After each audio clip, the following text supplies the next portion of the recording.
എനിക്ക് എന്റേതെന്ന് പറയാൻ ഒരു സ്ഥലം വേണം. തീരുമാനിച്ചു. അപ്പോ വേണേട്ടന് ഇവിടെ ഒറ്റയ്ക്ക്? നീ ശുശ്രൂഷിക്കാൻ വരുന്നതിനും ഒറ്റയ്ക്കായിരുന്നില്ലേ? അയ്യോ പതുക്കെ, അപ്പുറത്തെ മുറിയിൽ അപ്പുണ്ണേട്ടനും ആലോചിച്ചും കിടന്നിട്ടില്ല. അളിയച്ചാരും വന്ന. ഇനി ആരുണ്ട് നാട്ടിൽ നിന്ന് വരുന്നു വരാൻ ബാക്കി? ഓ, മുത്തശ്ശനുണ്ട്.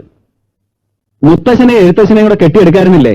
വേണേട്ടൻ മുഖേന എന്തോ ഒരു കോൺട്രാക്ടിന്റെ കാര്യം ശരിയാക്കാൻ വന്നതാ അപ്പുണ്ണേട്ടൻ.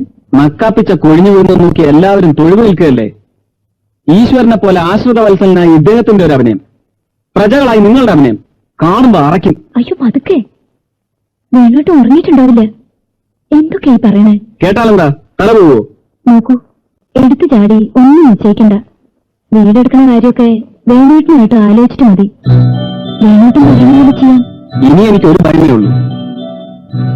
അയ്യോ, വേണുവേട്ടൻ ഒറ്റയ്ക്കല്ലേ, ഞാൻ ആ മുറിയിൽ കൂടെ കിടന്നോട്ടെ എന്ന് നീ ചോദിക്കുന്ന എന്നാണെന്ന് കാത്തിരിക്കുകയാണ് ഈ ഉള്ള